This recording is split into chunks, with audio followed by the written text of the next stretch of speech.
Excellencies, members of the Board of Management of the Lakshman Kadirgaman Institute of International Relations and Strategic Studies, distinguished invitees, ladies and gentlemen, please rise for the national anthem.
I now invite Ambassador Ravinath Arya Singha, the Executive Director of LKI, to deliver the welcome address. Additional Secretary of the Ministry of Foreign Affairs, Yasoja Gunasekara, the Head of Delegation of the ICRC in Sri Lanka, Severin Shapas, Madam Kadirgama, from the Board of Management of the Lakshman Kadirgama Institute, our guest from Delhi, the ICRC's Regional Legal Advisor, Andrei Kozik, panelists who will be joining in today's panel and whom I'm very thankful to for accepting our invitation, Yanitra, Colonel Nalin, who is there, and Professor Ajit. Thank you for accepting my invitation to join this panel. Ladies and gentlemen, it is quite heartening to have such a full house on a topic which I'm sure each of these audiences probably see from different perspectives. Among this audience today, we have genuine hardcore experts who know a lot about autonomous weapons systems.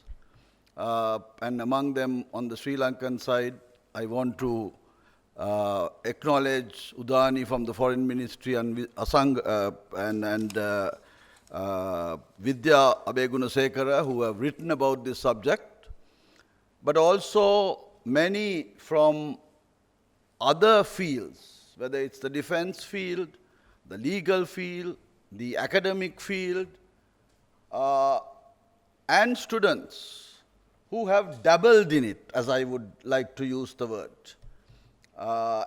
and many scientists as well, who see this as a dual-use aspect. Now, my task is not to unpack that. That's Andre's task to start with. I will moderate this session later. But I want to say three things about why LKI felt it important that we do this. The first, of course, is that this is ICRC's 75th year of celebrating the operation of the Geneva Conventions, without which this world might have been a very different place. From the signing of an agreement in 1989 at the height of the separatist terrorist conflict, the ICRC has been engaged, besides training the security forces personnel in IHL compliance, from escorting food convoys to the north and east, and if I may add, dead bodies as well, engage in it in immunization programs during wartime, which was very difficult, as many of colleagues from the security forces would say.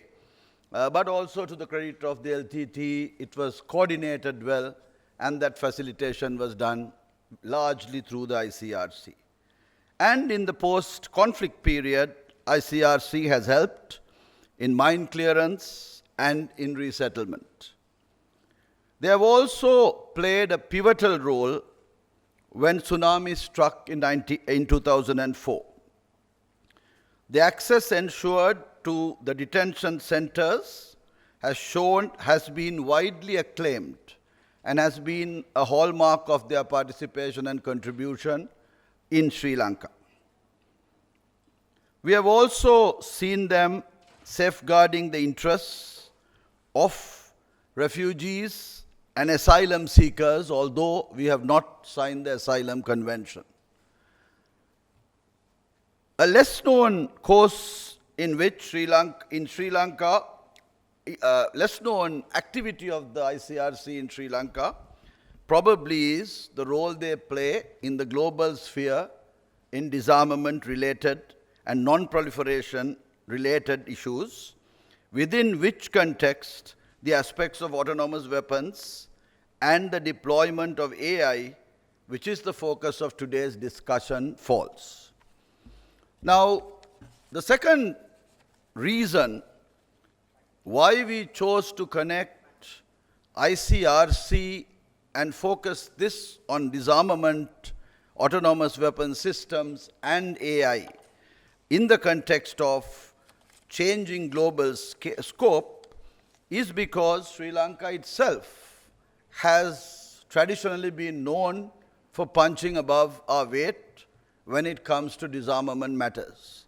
From Ambassador Dhanapala's role in chairing the NPT, through significant roles played over the years by Ambassador Paliyakara, Ambassador Karyavasam, Ambassador Assis, and many others, we have been in the forefront in disarmament-related affairs, and our previous secretary, Aruni Vijayavardhana herself, has been quite a stalwart from the CTBT perspective of pushing the agenda of disarmament forward.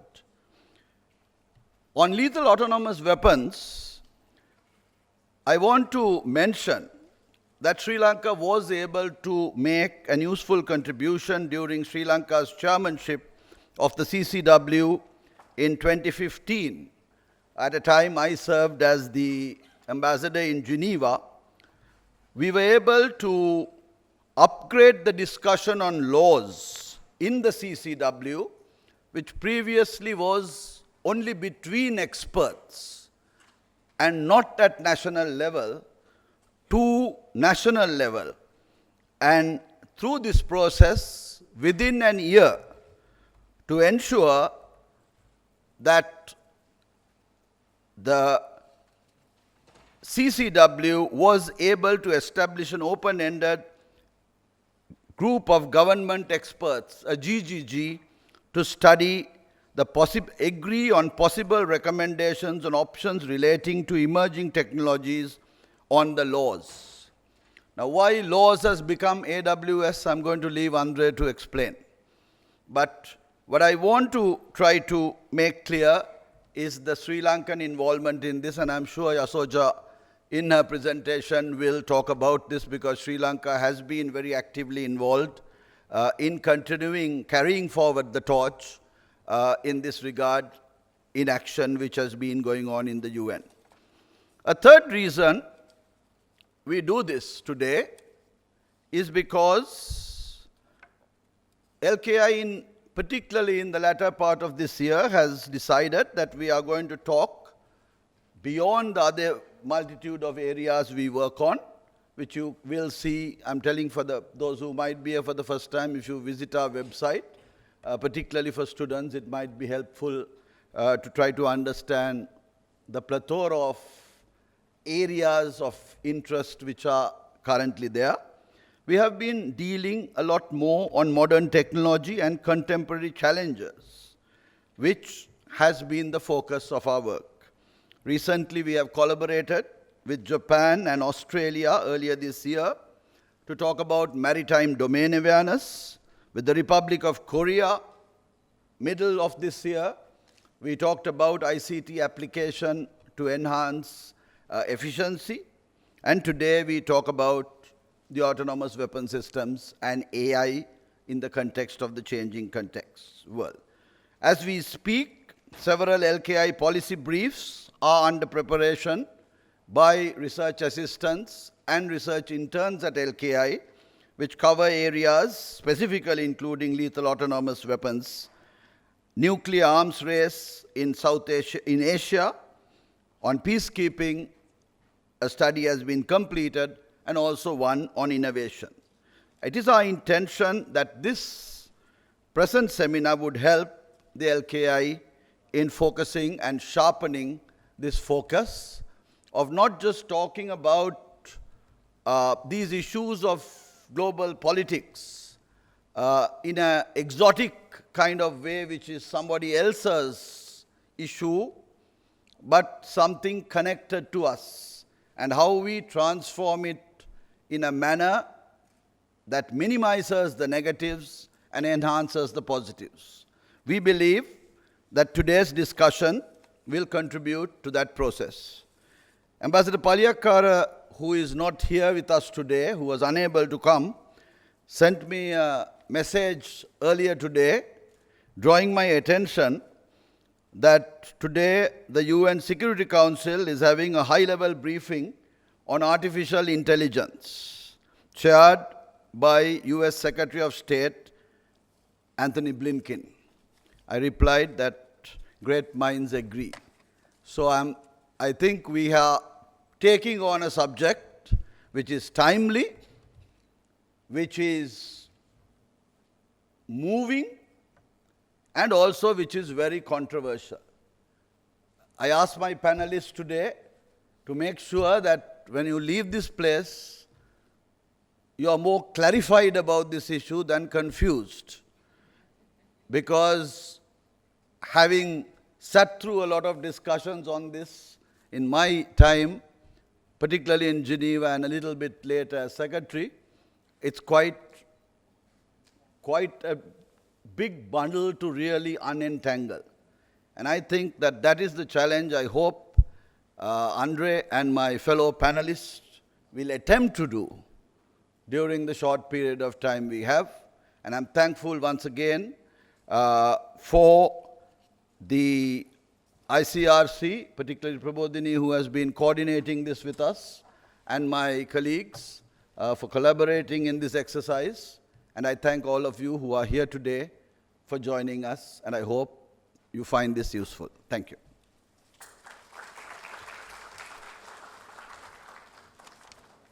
Thank you, sir. I would now like to invite Ms. Severin Chapas, Head of Delegation of ICRC, Sri Lanka, to deliver the opening remarks.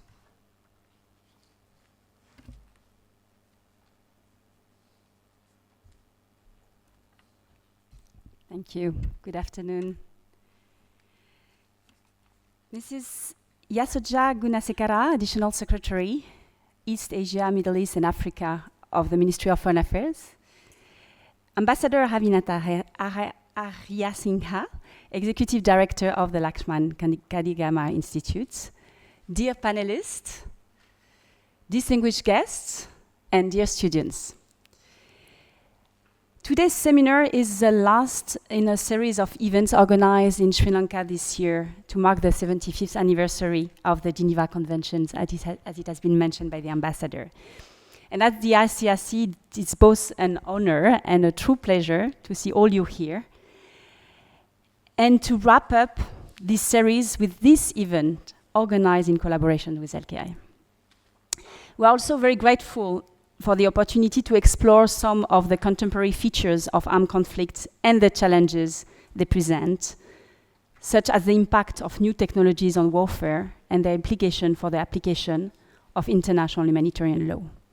So many, many thanks to LKI and to all involved in the preparation of the event, and a special thanks, of course, to the panelists.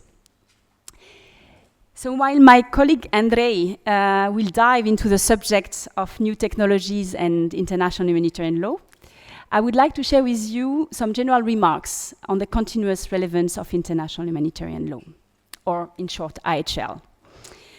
So as we can all witness, the 75th anniversary takes place in a very challenging global context, with more than 120 armed conflicts resulting in devastating humanitarian tragedies across all continents. And armed conflicts are not only happening in the physical space, but also in the digital sphere, with the use of information and communication technologies that have humanitarian impact on the civilians.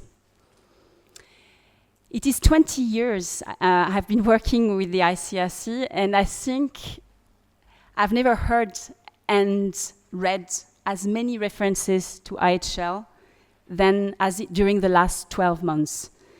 Be it in the press, in the social media, IHL is mentioned everywhere. It is often, sadly, to highlight the multiple violations of IHL, while at the same time, as we know and as it was mentioned by the ambassador, there are many examples of respect of IHL, but they are less visible. But all this actually shows that this framework is extremely relevant, that it remains the common reference. And this, I think, for two main reasons. The first one is because of its universality, starting with the Geneva Conventions of 1949, of which we are celebrating the 75th anniversary, because they have been ratified by all states. But also, secondly, because international humanitarian law, including customary IHL, is a heritage of mankind. IHL is based on the fundamental concept of humanity, which is deeply rooted in cultural norms, religious teachings, ethics, moral codes of societies and cultures across the globe. Geneva Convention and other texts comes down to one fundamental agreement. Even in wars, humanity must be preserved. So the question is, of course, what can be done to make sure that IHL is applied in good faith and respected, so that it can play its role of mitigating the human sufferings during wars. So the main responsibility lies with the states. They must comply with IHL, integrate IHL into their laws, military doctrines, and curricula. IHL also requires states to investigate serious violation of IHL and, if appropriate, prosecute the suspects. There is as well an obligation for states to influence other states and parties to armed conflicts to ensure respect of IHL. And finally, states have a key role in the development of IHL and its adaptation to the evolution of warfare, the use of new technology, which is the topic of today's panel.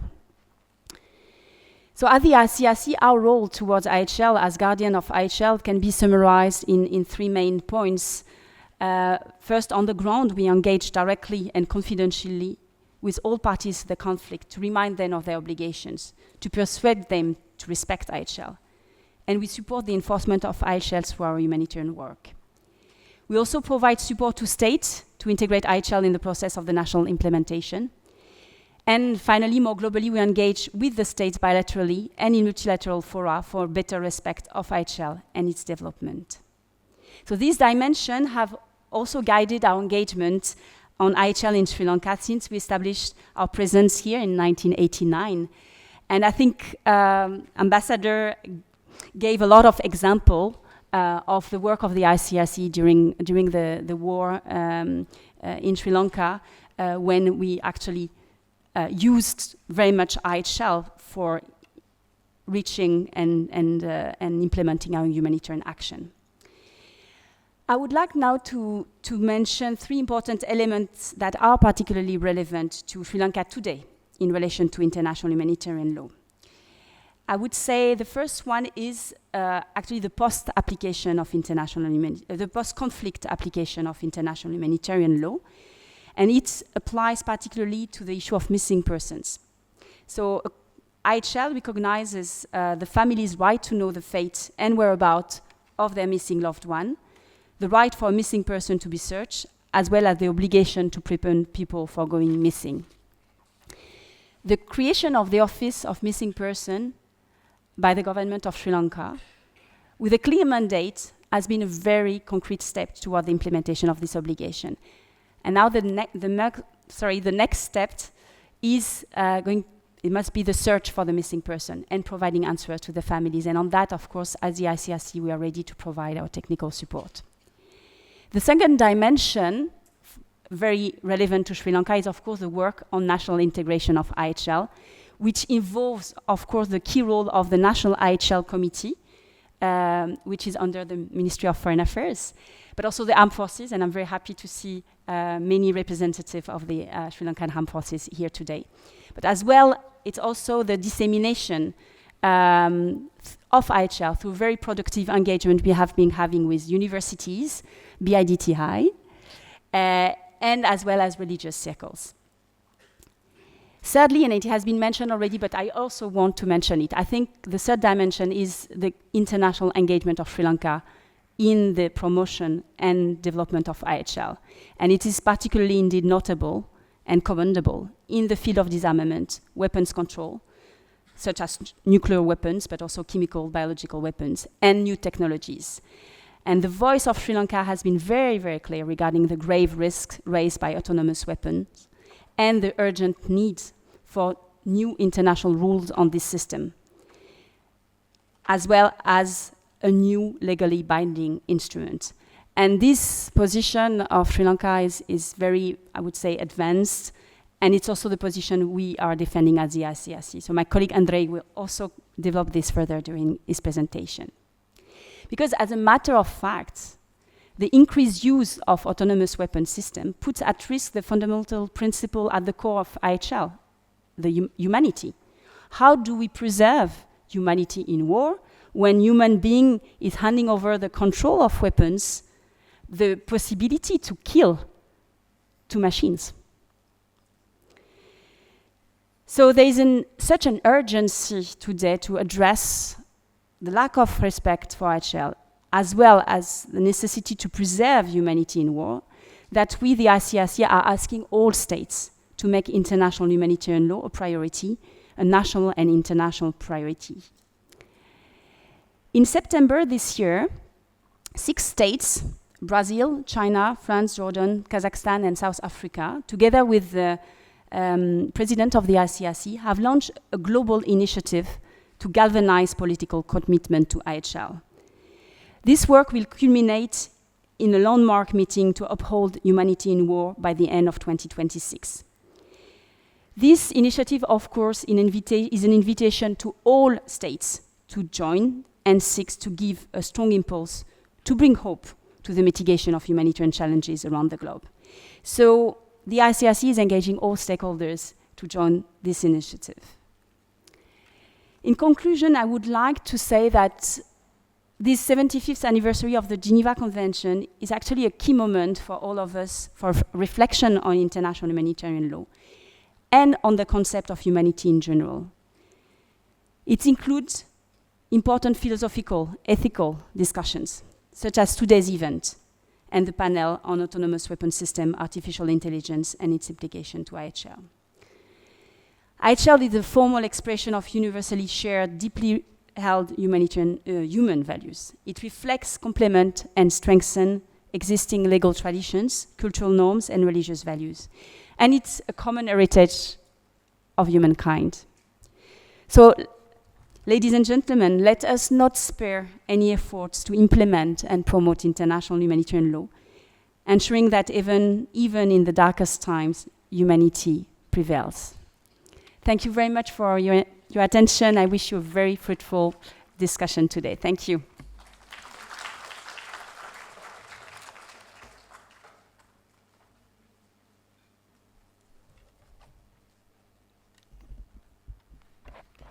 Thank you, Madam. Miss Yasoja Gunasekara, the Additional Secretary, East Asia, Middle East and Africa of the Ministry of Foreign Affairs, will now be delivering the keynote address. Ms. Yasoja Gunasekara is a career diplomat with 28 years of experience in the Ministry of Foreign Affairs and Sri Lankan missions overseas. She previously served as Additional Secretary West and Additional Secretary Bilateral Affairs East in the ministry. She also served in Jakarta as an ambassador and in Dhaka as High Commissioner. She served as the first Consul General at the Consulate General in Guangzhou, China in 2012. She also served in the Sri Lankan High Commission in New Delhi, in the Sri Lanka Permanent Representative to the United Nations, New York, where she covered disarmament and the Third Committee, and assisted Sri Lanka's presidency of the UN Review Conference on UN Programme of Action on Small Arms in July 2006, amongst other responsibilities. She holds a LLB degree in law from Warwick University in the UK and Masters in Foreign Affairs and Trade from the Monash University in Australia. I would now like to invite Ms. Yasoja Gunasekara to deliver the opening remarks.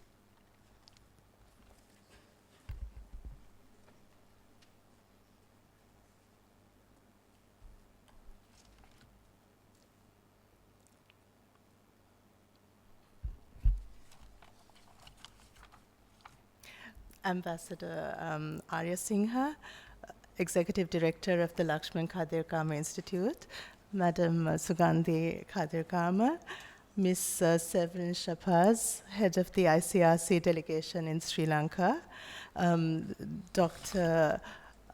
Kozik, distinguished panelists, Excellencies, ladies and gentlemen. I am pleased to speak at this seminar, which is dedicated to one of the most challenging areas of emerging technologies that demands our immediate attention. Artificial intelligence, autonomous weapon systems, and contemporary challenges are no longer a distant future, but a reality at present, which necessitates us to find solutions urgently in a holistic manner. The rapid advancement of technology has significantly transformed every aspect of modern civilization, with a growing digital dependency for human development. On the other hand, it has also redefined the evolving landscape of international peace and security. Today, artificial intelligence, or AI, has become a buzzword in every field, from marketing, traffic management, education, healthcare services, to national security and international warfare, where algorithms have become a guiding force. This dual-use nature of AI is an exceptional challenge to humans, as we need to prohibit detrimental use while regularizing its potential use as a public good for human development. Today, we are at a decisive time of human history, particularly related to humanitarian disarmament, as artificial intelligence has entered the contemporary battlefield.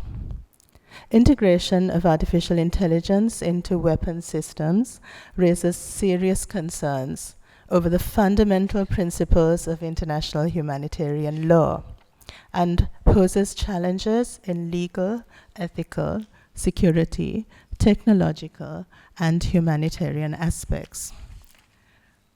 The disturbing reality of removal of the human element from the loop could result in anonymous selection of targets without human intervention and breach of the principles of distinction, proportionality, and precaution, as such weapons do not distinguish between civilians and combatants, as well as civilian and military infrastructure. As this year marks the 75th anniversary of the Geneva Conventions, which codified the laws of war, or IHL, this seminar on the intersections of AI, AWS, and contemporary challenges is timely. Excellencies, in 1959, Sri Lanka became a state party to the 4 Geneva Conventions.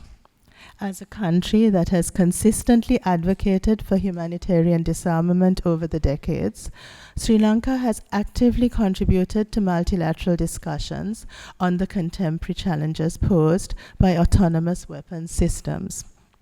Let me recall that it was under the chairmanship of Sri Lanka in 2015 that the high contracting parties to the Convention on Certain Conventional Weapons agreed to elevate the discussion on LAWS from an informal group to a state-led dialogue, leading towards the establishment of the first meeting of the group of governmental experts at the 2016 Review Conference. Ambassador Arya Singha, who chaired the meeting of high contracting parties to the CCW in 2015, would recall that milestone very well. Demonstrating the urgency of addressing the issues related to autonomous weapons, Sri Lanka co-sponsored the first joint statement on lethal autonomous weapon systems at the UNGA in October 2021. Together with a wide cross-regional group of 70 states, as a main sponsor of the first ever UNGA resolution on lethal autonomous weapon systems, which stresses the urgent need for the international community to address the challenges and concerns raised by autonomous weapon systems, Sri Lanka contributed to initiating inclusive global dialogue and wider awareness on the issue as an important step forward to address the related challenges. Moreover, Sri Lanka has been actively engaging in the discussions at the meetings of the group of governmental experts on emerging technologies in the area of lethal autonomous weapon systems, which is currently mandated to formulate by consensus a set of elements of an instrument and other possible measures to address emerging technologies in the area of lethal autonomous weapon systems. It is noteworthy that most recently, the Pact for the Future, adopted by the UN General Assembly in September this year, also recognized the need for and urgency of advancing the discussions on lethal autonomous weapon systems through the GGE LAWS. It is also a pleasure to recall that in August this year, the Ministry of Foreign Affairs co-organized with the ICRC an event to commemorate the 75th anniversary of the Geneva Conventions, where we highlighted the issues pertaining to LAWS. Another national event was co-organized by the ministry with the Presidential Secretariat and the UN office in Colombo in preparation for the UN Summit of the Future, during which a separate segment was allocated to discuss the humanitarian principles of warfare, with special focus on autonomous weapon systems and AI. Sri Lanka has been strongly supporting the negotiation of a legally binding instrument to prohibit and regulate lethal autonomous weapon systems. It is our firm belief that responsible chain of command and human control on the use of weapon systems should be retained in the entire life cycle of the autonomous weapon systems, as accountability cannot be transferred to machines under any circumstances. In this context, Sri Lanka welcomes the joint appeal by the Secretary General of the United Nations and the President of the ICRC to urgently establish new international rules on AWS by 2026. Distinguished participants, I wish to refer to some of the humanitarian, legal, security, and ethical considerations that AI and autonomous weapon systems embody. From a legal perspective, full application of international humanitarian law to AWS is undisputed. The key issue, however, is how IHL provisions should be applied and how compliance can be guaranteed. It is generally agreed that AWS should not be used if they would cause excessive injury, unnecessary suffering, or inherently indiscriminate effects. It remains highly uncertain whether machine algorithms in complex battlefield settings could ensure the adherence to the principles of distinction, proportionality, and precaution in attack, all of which are core obligations under IHL. We also need to be mindful that the existing international laws, including international humanitarian law, were not designed to address the complexities of autonomous weapons. As stated in the opinion of the late Justice C.J. Veeramantri of Sri Lanka in the ICJ case on the legality of the threat or use of nuclear weapons, the principles of IHL are meant to apply to the existing weapons as well as to weapons to be created in the future, weapons already known and weapons as yet unvisualized. Accordingly, IHL should continue to fully apply to all weapon systems with broader coverage in addressing the present and future challenges of AWS. The Martens Clause of the Geneva Conventions, Additional Protocol 1, and the Preamble to the Convention on Certain Conventional Weapons also impose a legal duty on states to consider humanitarian principles and dictates of public conscience when no specific legal provision exists. A weapon system that selects and engages targets without substantial human oversight, reducing individuals to mere data points, would be in violation of these aspects of the Martens Clause. Furthermore, significant legal challenges arise concerning responsibility and accountability in situations where the human element is eliminated from the decision-making process. From a security perspective, the deployment of autonomous weapon systems could lead to asymmetric warfare.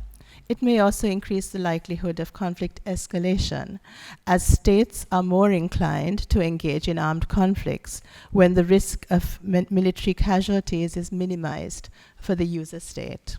Additional risks of AWS include the potential for proliferation, access by non-state actors, and even the possibility of mass destruction, all of which could contribute to instability at the national, regional, and international levels.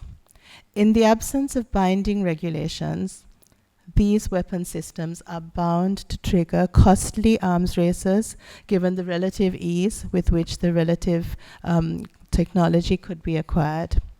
Security concerns related to unregulated AI in weapon systems could be further exacerbated in cyber and space domains. The impact of these weapon systems on the environment and health also require equal attention. Distinguished participants, allowing an algorithmic process to determine matters of life and death raises serious challenges to the principles of IHL. Furthermore, concerns regarding machine learning and data biases in potential autonomous weapon systems are critical issues that intersect with both ethical and legal considerations. It may be noted that, at present, no rule of international law specifically prohibits or restricts the use of autonomy in weapon systems, nor does the existing IHL principles specifically require maintenance of human control. While the adoption of non-binding voluntary measures, such as codes of conduct and political declarations on the use of AWS, can be welcomed as progressive developments, such measures would only be of complementary value for strengthening the normative framework on the issue, given their insufficiency to address serious legal, ethical, and security challenges involved. In conclusion, it is imperative that the global community addresses these contemporary challenges through a robust, legally binding mechanism to prohibit and regulate autonomous weapon systems and ensure that modern technologies are developed and deployed responsibly.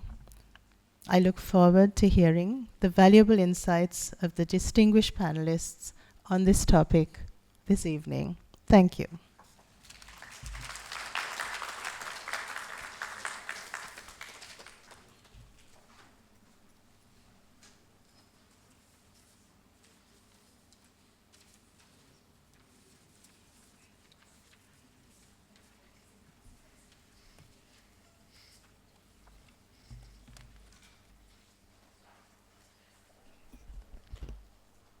Thank you, Madam. We will now view a video from the International Committee of the Red Cross. Every time in war, an ambulance isn't held at checkpoint.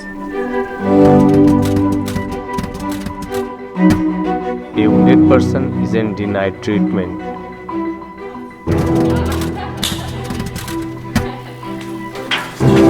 a captured soldier isn't cut off from his family.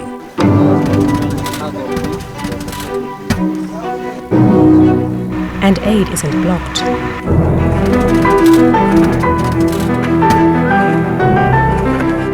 A warring party is upholding the Geneva Conventions. Amidst the horror of war, it's hard to know the suffering prevented by the Geneva Conventions. But there are the one set of rules all countries in the world have agreed to.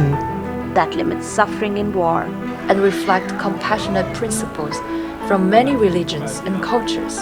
Because the path to peace is far more likely when war has been fought within the limits of the law, international humanitarian law.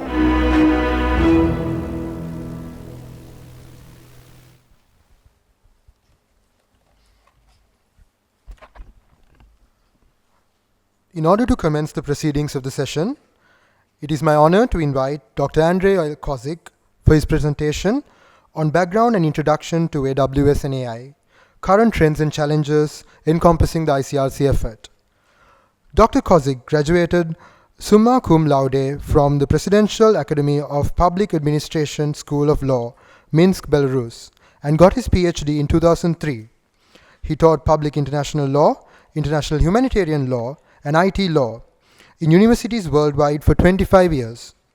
He also served as a dean of law faculty and first vice rector of the university.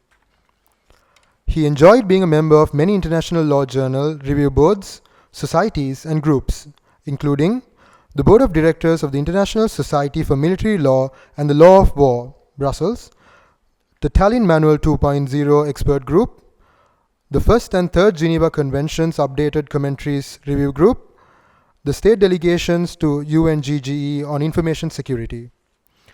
He was a conciliator in several arbitration forums, including the ICSID, panel of conciliators, and including the World Bank International Center for including the World Bank International Center for Settlement of Investment Disputes, the ICSID, panel of conciliators. Dr. Kozik co-authored many articles and has published 7 books in 8 countries. In 2019, Dr. Kozik joined the ICRC as a regional legal coordinator covering Eastern Europe and Asia, working in the Russia-Ukraine conflict, the Nagorno-Karabakh conflict, and others. Since September, Dr. Kozik works in South Asia as a regional legal advisor. I now welcome Dr. Kozik to the podium.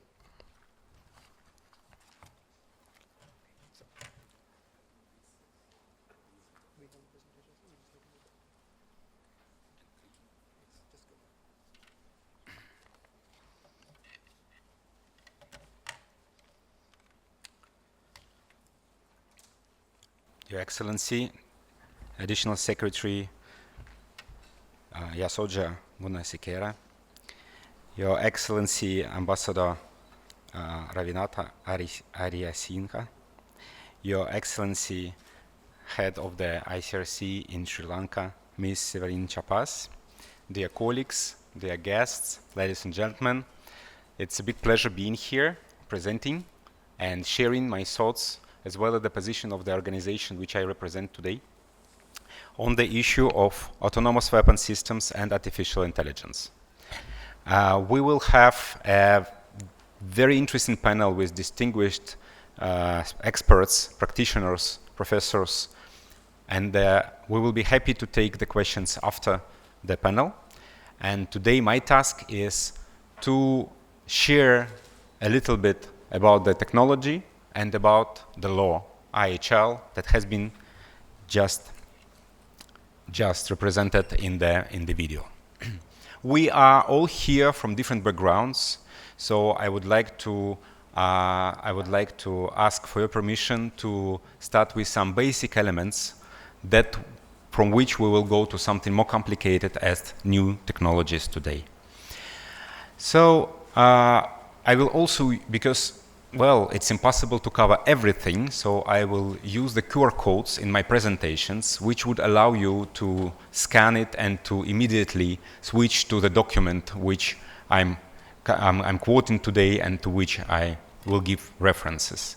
And one of the most interesting and very actual document is the ICRC Challenges Report, which has been published just 2 months ago, which covers from the perspectives of the International Committee of the Red Cross the main challenges that happens today where IHL is applicable and the way IHL needs to be applied.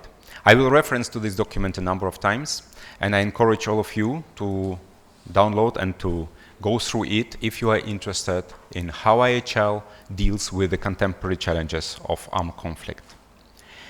What is quite clear today is that despite many efforts that state put, our international organizations put, we still face the situations when civilian objects, when other victims of armed conflicts still suffer a lot from the hostilities.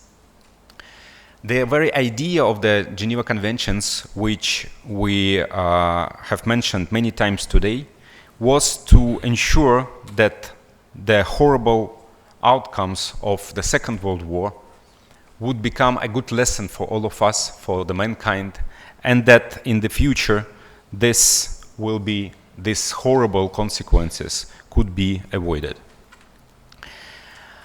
And the first question that I would like to raise, it's a little bit far from the autonomous weapon systems, but it's important for all of us to be on the same page while we talk about these new technologies. And the question is very actual, as it has been mentioned already in a number of presentations before mine. Whether IHL is actual, whether the rules of the Geneva Conventions and additional protocols are still here to regulate new issues and new elements that are developed and that exist today in our life. It was perfectly covered in the keynote address of Ms. Yasoja Gunasekera, that indeed law is abstract, and this means that it should be applied not only to the technologies that are invented after the law is created, but also to the technologies that have been created before the creation of the new rule. It's quite clear, indeed, from the normal life, we know that if we write a new poem, copyright law is applicable the same way as before, or if we invent something new, the patent law is indeed applicable the same way. So it's quite clear, and it has been reflected in a number of important decisions, including the one that has been mentioned, the International Court of Justice advisory opinion on the application of nuclear weapon and the threat of nuclear weapon. So IHL is applicable, but whether IHL and contemporary rules are enough to regulate something indeed new, whether the rules that were envisaged 75 years ago are actual today. And indeed we see that some rules might be considered outdated, not necessarily about the technologies and means and methods of warfare, but from the perspective of the contemporary challenges and contemporary technologies. For example, the Third Geneva Convention says that prisoners of war have the right to use telegraph free of charge. But I guess it's super complicated now to find the telegraph, right? Because it's outdated and this technology is not used anymore. But this doesn't mean that we stop in interpretation. And the ICRC, for example, encourages states, parties to the conflicts, to say that, okay, telegraph is not there, but internet is there. And these are comparable technologies. Why not to allow internet to be used? And we see that many states in conflicts allow internet to be used quite the same way as telegraph, allowing prisoners of war to connect with their beloved ones through audio and video messages as well.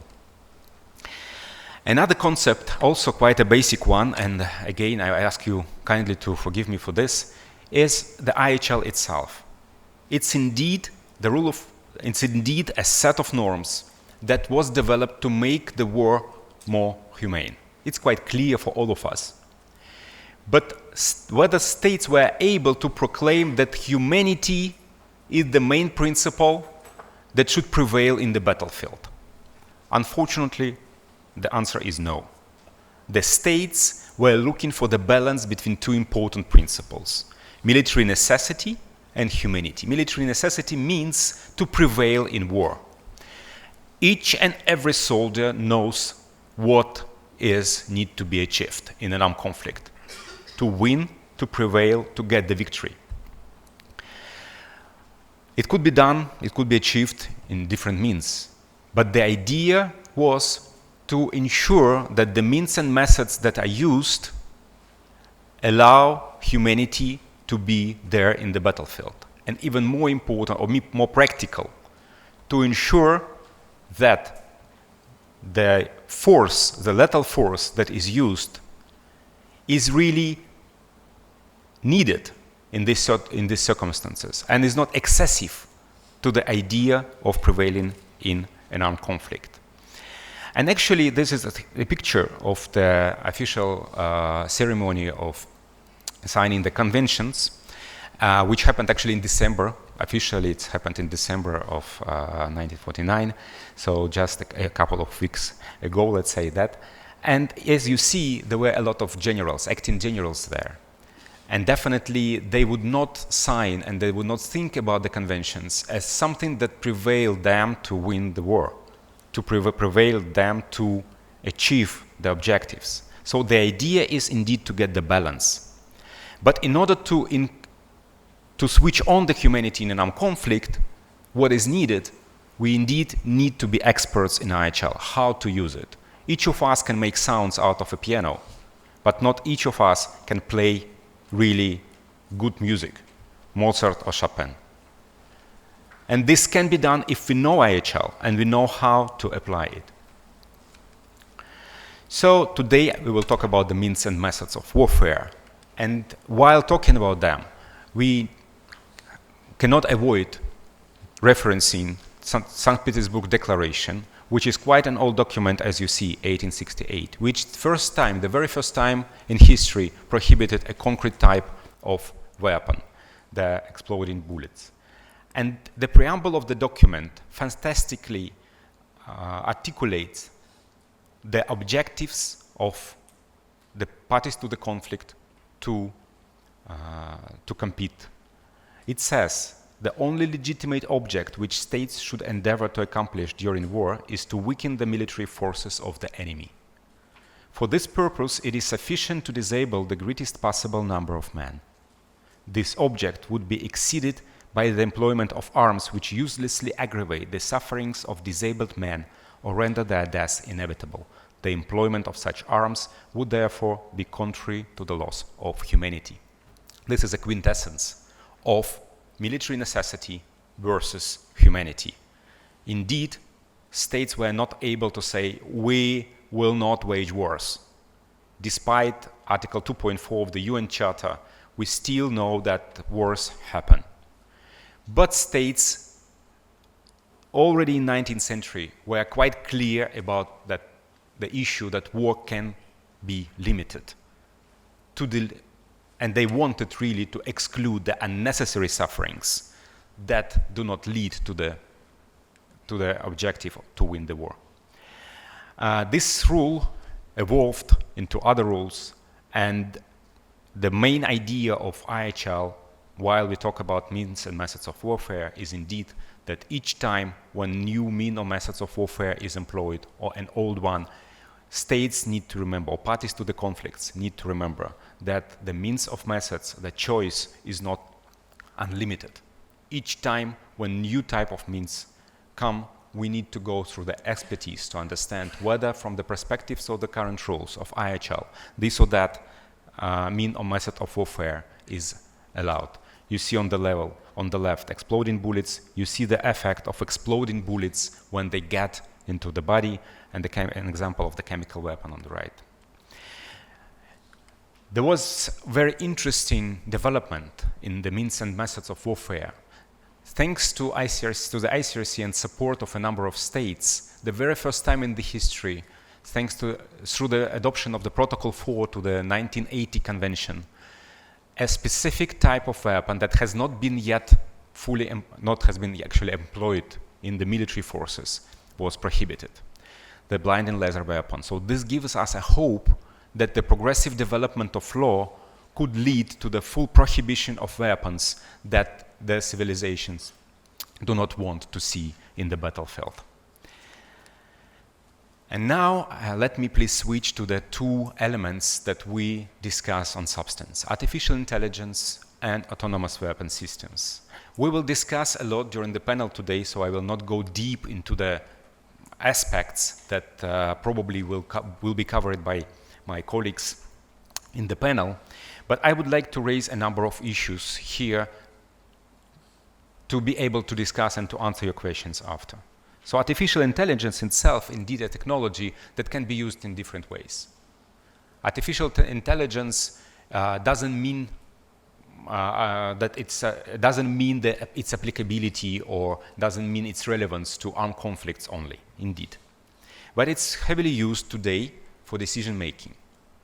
The issue here is that indeed the way it is being used needs to be considered and reconsidered many times in order to ensure that the way it's used do not contribute to the violations of IHL. And I will give you a number of examples while we will talk about the autonomous weapon systems.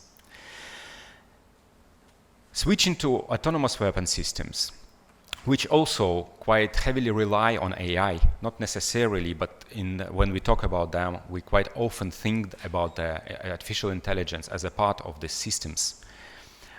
We need to say that the main issue with it is that is raised many times is unpredictability of the technology. We really don't know how the technology will behave in the battlefield in the difficult circumstances that armed conflicts provide. The definition of autonomous weapons, there are millions of definitions actually of autonomous weapon systems. The ICRC says that weapon systems that select and apply force to target without human intervention is AWS. So this is very important. Indeed, any technology, including AWS, is switched on by a human person. It's employed by a human. But then, when there is a pure decision comes to use a lethal force against an objective, against a human being, that's where the system is able to decide, rightly or wrongly, that this force can be used. And if the human being is not in the loop, like in the case of drones, for example, or in the case of other technologies, you see, this is not all the examples of AWS. I'm specifically put the different examples which are not AWS as well, but the idea that the technology itself decides to engage and uses lethal force or force against the objective. We have a number of challenges here. Today they will be discussed probably from the humanitarian perspectives. Indeed, whether these technologies, whether autonomous weapon systems will be allowed and will be able actually to deal with the issues that were laid by states while limiting the means and methods of warfare in IHL. The ethical one that has been raised already, whether we are happy if machine will start killing people. Legal one, how to ensure that the machine, the autonomous weapon system, is in conformity with IHL, with specific rules of IHL, whether it will be able to distinguish between military objectives and civilian objects, between combatants and civilians, whether it will be able to understand that a military, for example, that a combatant is surrendering, is hors de combat, is out of the battle, and thus need to be spared. This is a big question, and it's not only about the technology itself, as you will see, but this all has been raised many times in many levels. One of them, group of governmental experts in the framework of the 1980 convention, has been mentioned today already. There were a number of meetings, seminars, initiatives, discussions, both from the civil societies and from the side of states, to discuss and to understand how this might design our future. The ICRC also raised a number of issues with the autonomous weapon systems. We've published the institutional position on autonomous weapon systems, where the ICRC made two important proposals. The one, to limit unpredictable autonomous weapon systems, or to prohibit them, and the second one, to prohibit anti-personnel autonomous weapon systems. As for the first one, unpredictability is itself something that is limited by IHL. The weapon that cannot distinct is prohibited by rules of IHL. As for the anti-personnel autonomous weapon systems, we think that this is a time for progressive development of international humanitarian law, and we proposed states to support this idea. The very idea of the new rules, new binding instruments that would lead to the better future regarding autonomous weapon system was supported on the UN level by the Secretary General. And today we see the quite clear process of states to agree, or at least to make consultations about the future possible instrument, and the aim is in 2026 to get this instrument, or at least to get an idea of it, to ensure that states will be able to design new rules, new binding instruments, in line with non-binding ones probably, but the binding this time, that would allow states to limit autonomous weapon systems this or that way. This is the proposal of the International Committee of the Red Cross that you see on the screen. In framework of international conference, 34th International Conference that happened in October this year, a number of issues were discussed. Two important resolutions were adopted. The one resolution considering IHL and revoking the need for states to ensure that IHL is respected. And the second one about the threats against the civilian populations that comes through information communication technologies. These are two important resolutions that also frame this whole discussion, the big discussion on autonomous weapon systems. While we are talking about them, we quite often reference to artificial intelligence, and I think it worth to dedicate 1 minute to explain why this is a problem. The problem of artificial intelligence that is quite often a part of autonomous weapon system is that it's a box, a black box, which we cannot understand how it decides. We understand that we give a lot of information in the box decides, or the box makes calculations, and then comes out with a response. With the usual technology, we can trace yes and no's, zeros and ones, and understand how the algorithm will work before we employ it. With AI, we switch it on, we see the result, and we try to tune it if it doesn't fit what we wanted. The quality of the information that is given to artificial intelligence is crucial for artificial intelligence to be able to make the decisions. A lot of other issues. And another thing, artificial intelligence never decides on 100%. It's indeed the technology that relies on the probability factors. And the most probable result is something that it takes as the one which needs to be followed. And here there are two main issues which I would like to raise finalizing my presentation today. The one is indeed the technology itself. Many people say, many experts say that AI, autonomous weapon systems, might be even more precise than human beings. They might make less mistakes, which might be the case. The problem here is that if technology makes a mistake, then the mistake is doubled, tripled, is repeated as many times as many robots, autonomous weapon systems, whatever it is, are employed. If you update, and we've all seen many updates on our phones, and if an update has a mistake, has a error, this error will be replicated and will influence the technology and the way it's applied. So there is a big issue on what we ask the AI or what we ask the autonomous weapon system to do. And here I would like to recall the myth of King Midas. King Midas was a very good guy. He was blessed by gods because he did many good things for the gods. And they asked him, what do you want from us as a blessing? He said, look, I want one thing.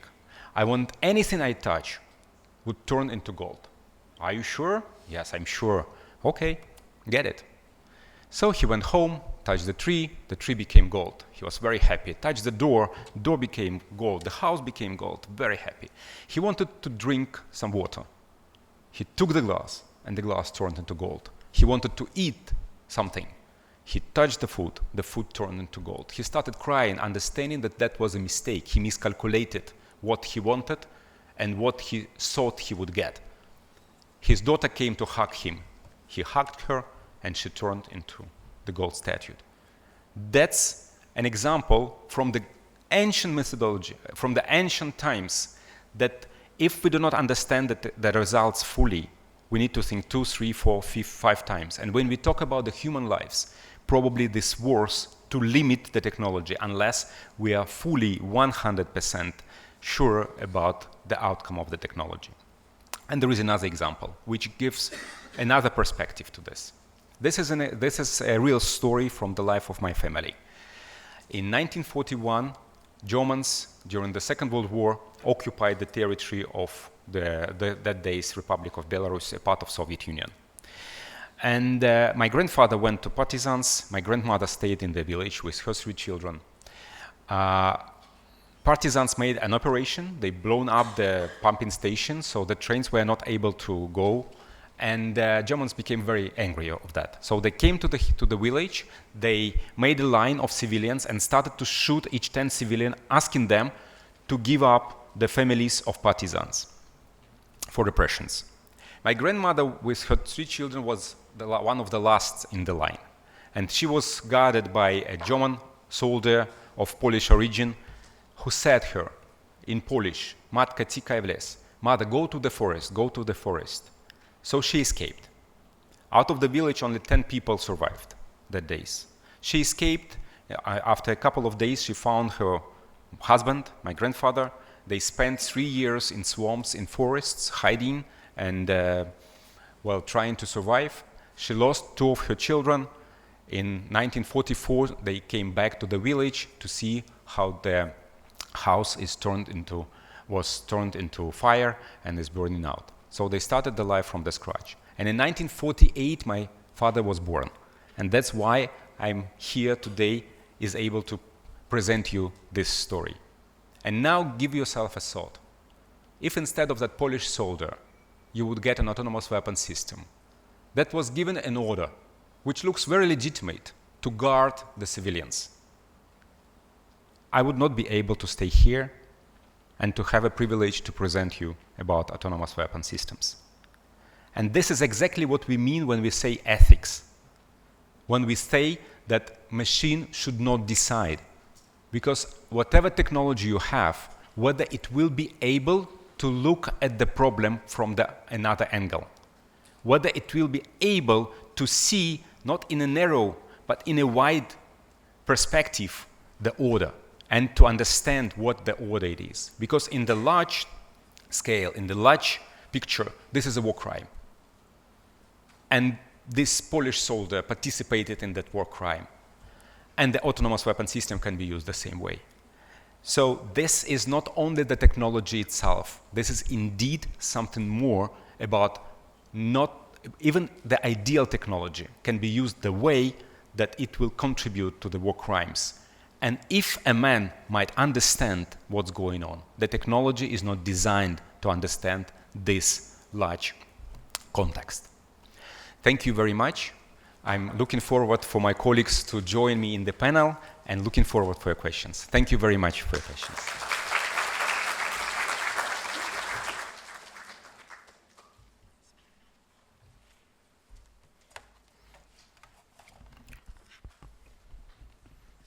Thank you, Dr. Kozik.